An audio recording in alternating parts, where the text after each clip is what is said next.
영국 사람들은 싸움을 얼마나 좋아합니까? 홍차 좋아했지만 비싼 대가를 치르고 4명이 즉사했다. 영국이라고 하면 많은 사람들이 잘 알고 있을 것이다.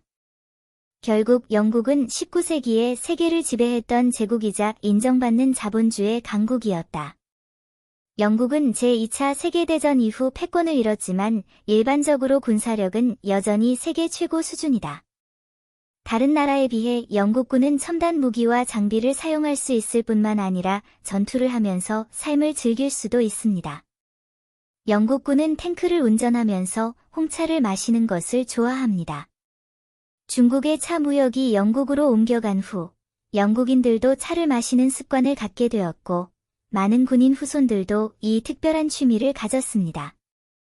현대에는 영국 전차군의 느린 행군으로 인해 전차 안에 앉아있는 병사들은 홍차를 몇 모금 마실 수밖에 없었다.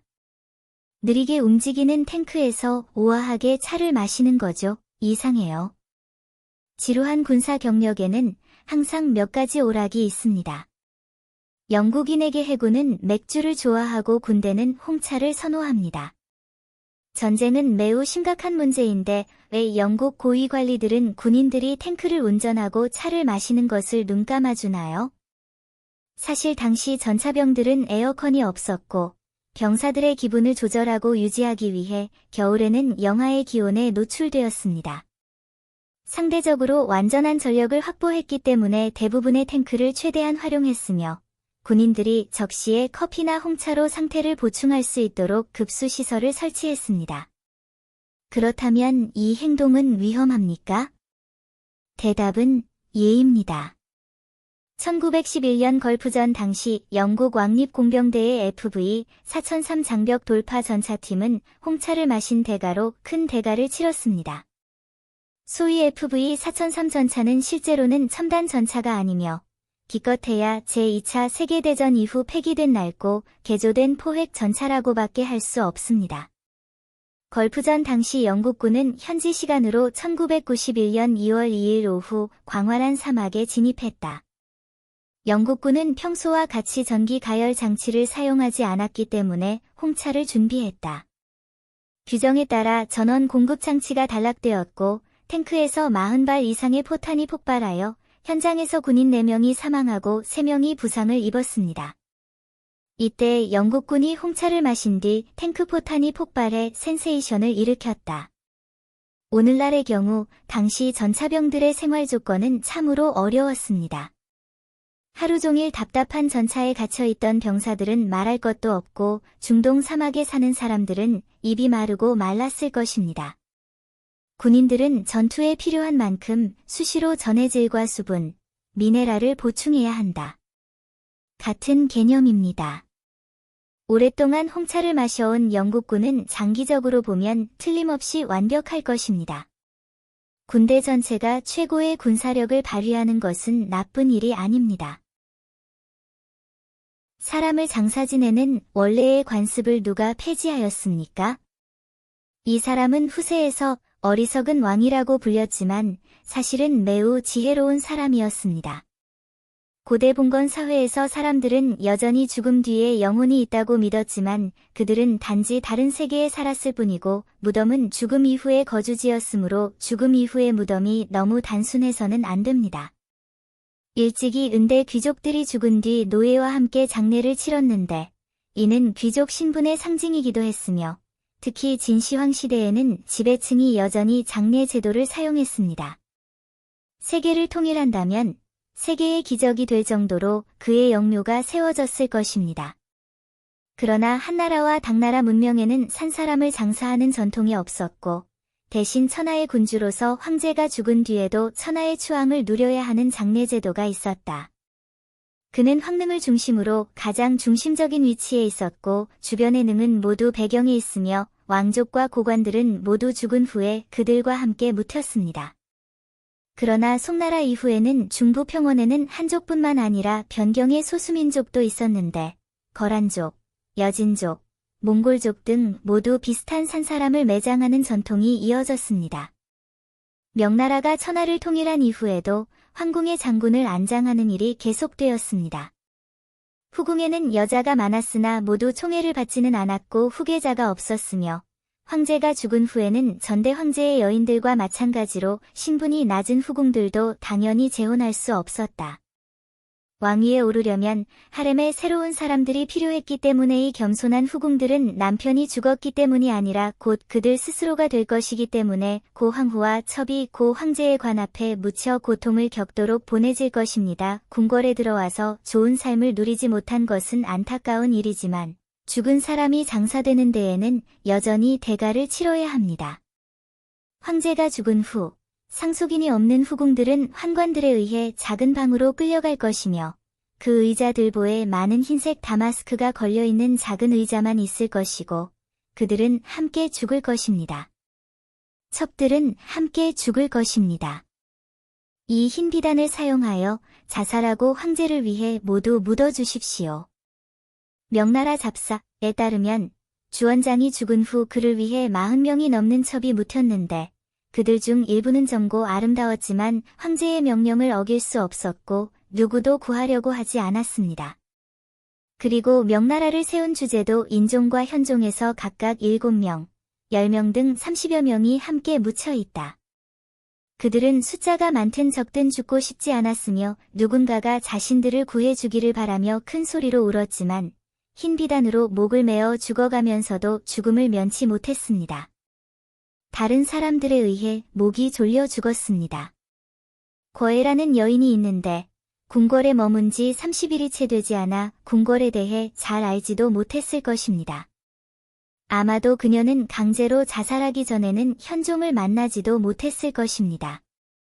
매우 슬픈 시는 부모를 섬기지 못한 것에 대한 후회와 죄책감을 표현하고 있다. 실제로 교수형 외에 단식 등의 자살 방법도 있지만 황제를 위해 매장된 이들 후궁들은 공식적인 역사에 그 행적을 남기지 못했다. 한국 사료에 따르면 당시 그들은 30세였다. 여러 명의 여성들이 작은 방에 갇혔고 그들은 자신들의 결말을 예상하며 죽음의 공포를 몰아내기 위해 고통을 감내할 수밖에 없었다. 그 중에는 첩한 씨와 최 씨도 있다. 그들은 죽기 전 고향에 있는 친척들을 생각했다.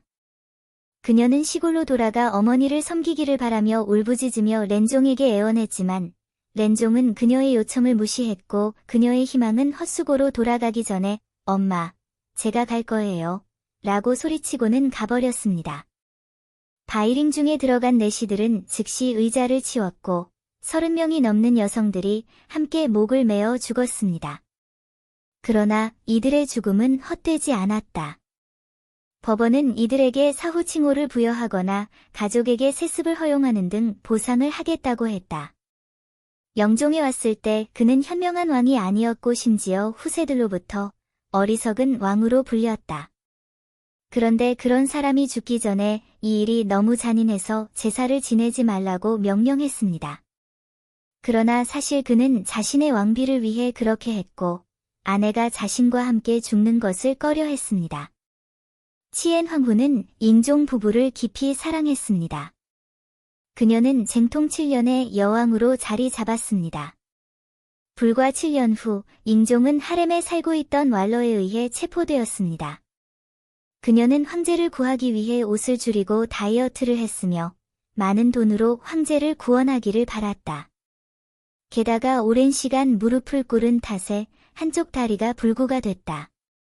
그리고 그녀의 한쪽 눈도 울어서 눈이 멀었습니다. 대종이 왕위를 계승한 후 황후로 추앙받았지만 영종이 돌아온 후 부부는 형태 8년이 되어서야 서로 의지하며 살았습니다. 인종은 다시 황제가 되었습니다. 그러나 치에는 왕비로서 왕자가 없다는 것은 불합리한 일이었습니다. 그러나 인종은 항상 그녀를 보호했기 때문에 치에는 여전히 왕비로서의 지위를 확보할 수 있었습니다. 37세의 영종은 자신이 곧 죽을 것 같다고 생각한 후 왕비를 매장할 수 없어 다시 건성을 확인하고 다른 여성들의 생명도 용서하며 장례 제도를 폐지했습니다. 그리고 장관들은 지하에서 잠을 자기로 한 이 결정에 정말 감동했습니다. 자이언장이 왕위에 오른 후에도 그는 여전히 매장 제도를 폐지해야 한다고 주장했습니다. 그 이후로 이 제도는 황제에 의해 고려되지 않았으며 실제로 어느 왕조에 있든 수많은 여성의 생명을 구했습니다. 살아있는 사람을 매장하는 것을 허용하는 것은 인기가 없었습니다. 쇠약해진 명영종왕은 꾸지람과 비난을 받았지만 선한 일을 하여 후궁에서 많은 여인들을 구했다. 그는 유능한 사람은 아니었지만 참으로 좋은 사람이었다. 가장 악랄한 원조 과부촌, 15년 동안 100명 이상의 여성이 300명 이상의 남성을 살해했다. 벨리키예프는 헝가리 솔록 오블라스트에 위치한 작은 마을로 총 면적은 30평방킬로미터도 채 되지 않습니다. 그러나 이 잘 알려지지 않은 곳에서 지난 세기에 온 나라를 충격에 빠뜨린 중대한 사건이 일어났습니다. 1911년에 줄리어 페저커즈라는 여성이 빅리프 마을에 왔습니다. 그러나 그녀가 어디서 왔는지 아는 사람은 아무도 없었습니다. 마을에 도착한 지 얼마 되지 않아 줄리아의 남편은 중병에 걸려 안타깝게도 세상을 떠났습니다. 그러나 더욱 놀라운 것은 줄리아는 슬픔도 느끼지 않았을 뿐만 아니라 비교적 부유한 지역 미혼 남성과 빨리 결혼했다는 것입니다. 그는 오래 살지 못했고 2년도 채 되지 않아 이상한 질병으로 사망했습니다. 아내로서 줄리어는 자연스럽게 남편의 모든 상속 재산을 물려받았습니다. 불과 몇 년 만에 줄리아는 남편 2명을 잃었습니다.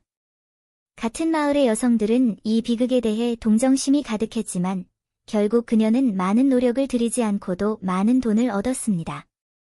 그러나 여성들이 부러워했을 뿐이었다. 그들을 변화시킨 것은 바로 전쟁이었다. 1914년 제1차 세계대전이 발발하자 마을의 남자들은 모두 최전선으로 보내졌고 그 결과 가족의 부담은 전적으로 여성들에게 전가됐다. 매일 바치를 해야 할 뿐만 아니라 가족을 돌보아야 하는 일이 너무나 비참합니다. 그러나 헝가리도 후방 공급의 중요성을 이해하고 있으며 필요한 노동력을 줄일 수 없습니다. 그 결과 일단의 전쟁 포로들이 이 마을에 파견되어 쿨리 역할을 하게 되었고 이로 인해 마을 여성들의 부담이 많이 해소되었다. 그러나 새로운 문제도 대두됐다.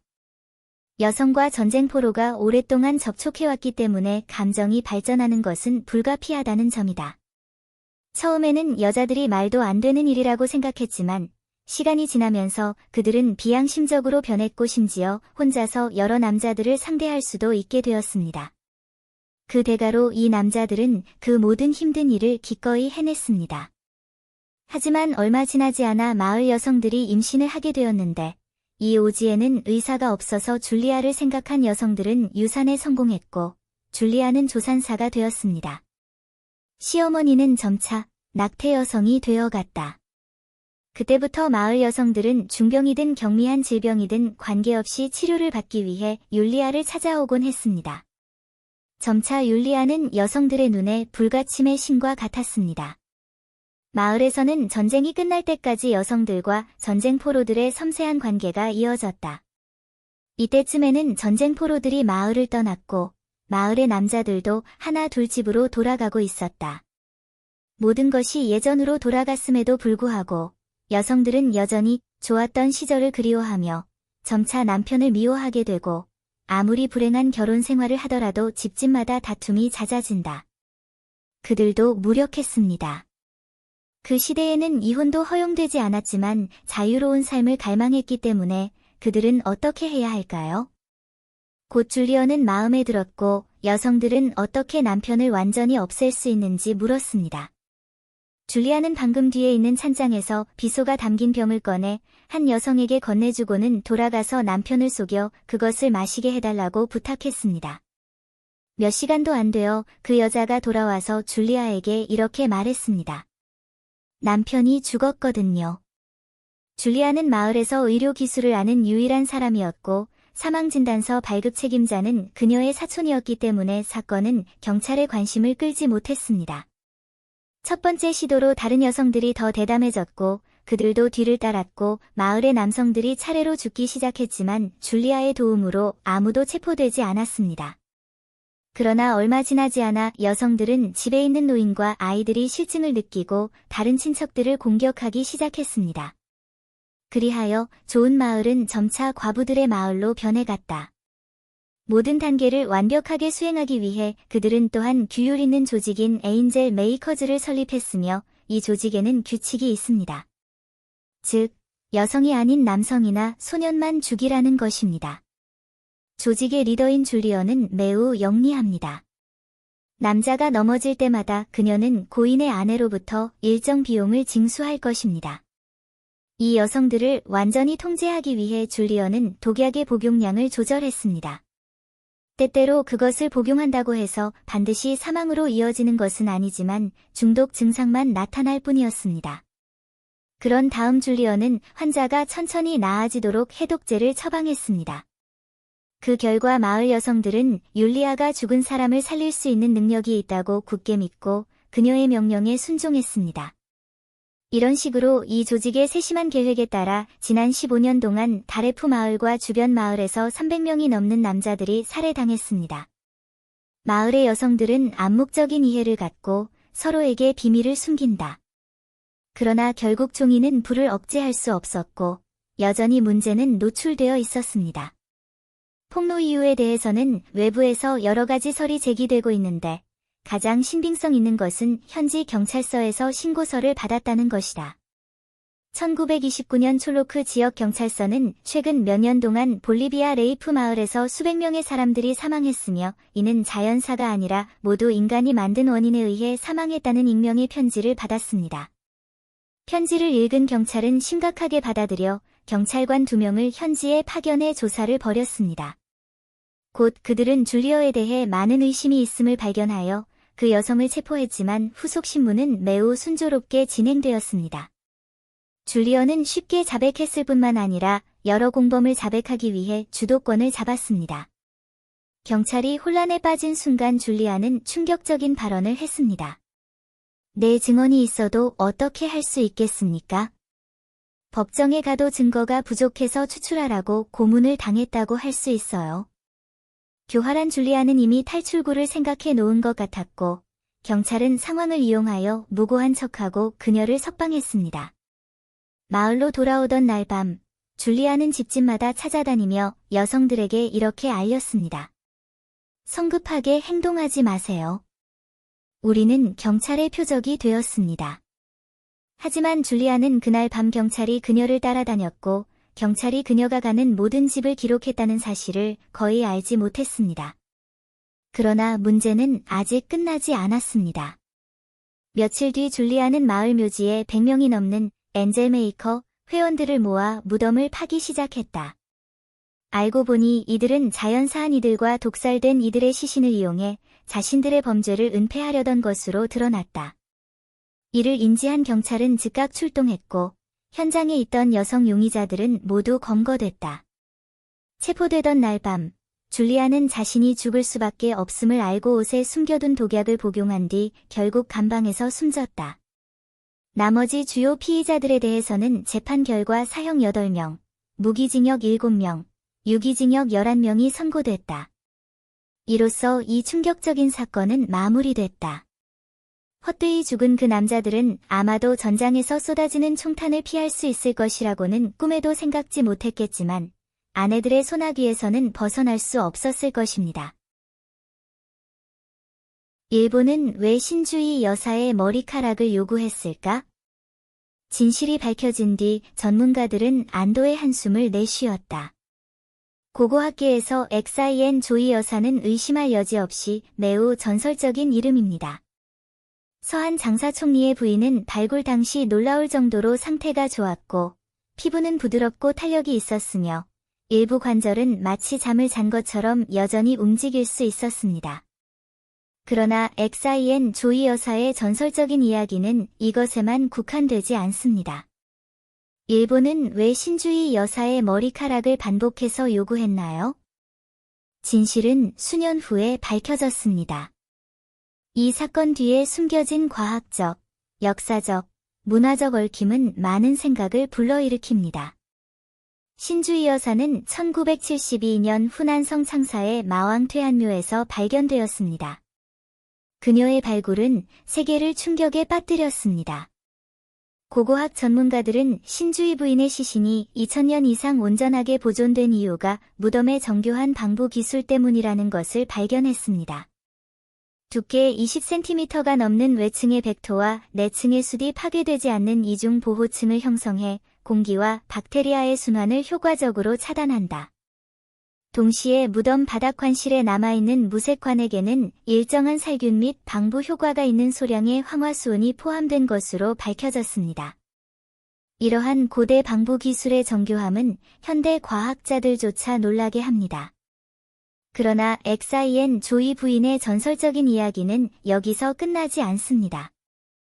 신주희 여사의 발굴 직후 일본은 강한 관심을 보이며 중국의 신주희 여사의 머리카락을 여러 차례 요청했다.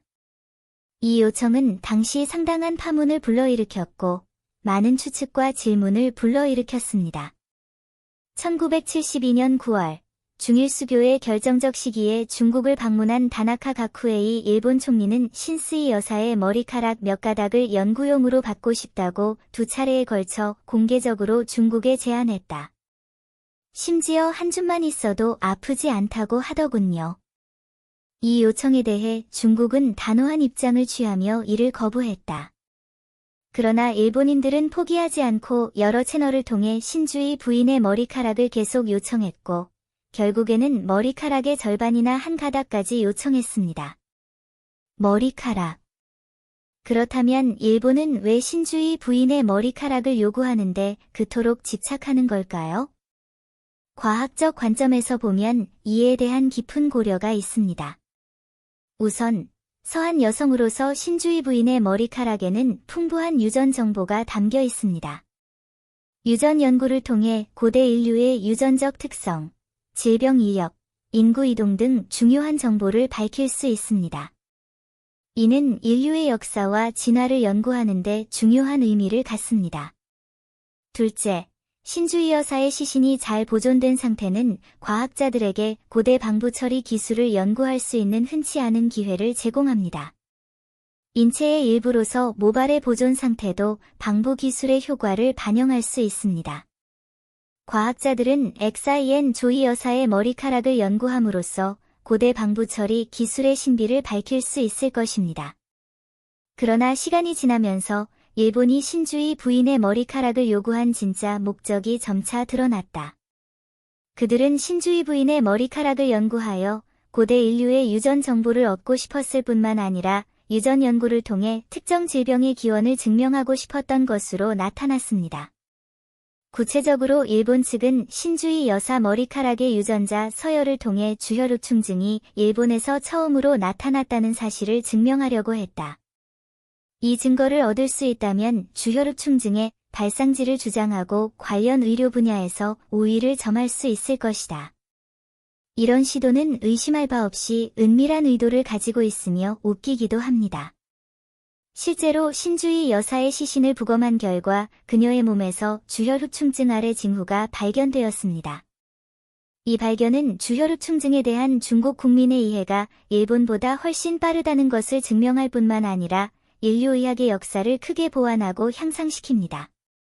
일본이 정말로 신주희 여사의 머리카락을 확보하고 유전자 연구에 성공한다면 역사적 사실을 왜곡하고 자신들의 부당한 이익을 추구할 가능성이 크다. 머리카락 논쟁 외에도 신주희 부인의 무덤에서는 수많은 귀중한 문화 유물과 유물이 발굴되었습니다.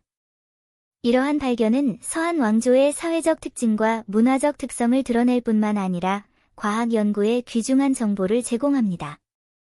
예를 들어 신주희 부인의 무덤에서는 건강 처방전이라는 대나무 전표가 발굴되었습니다.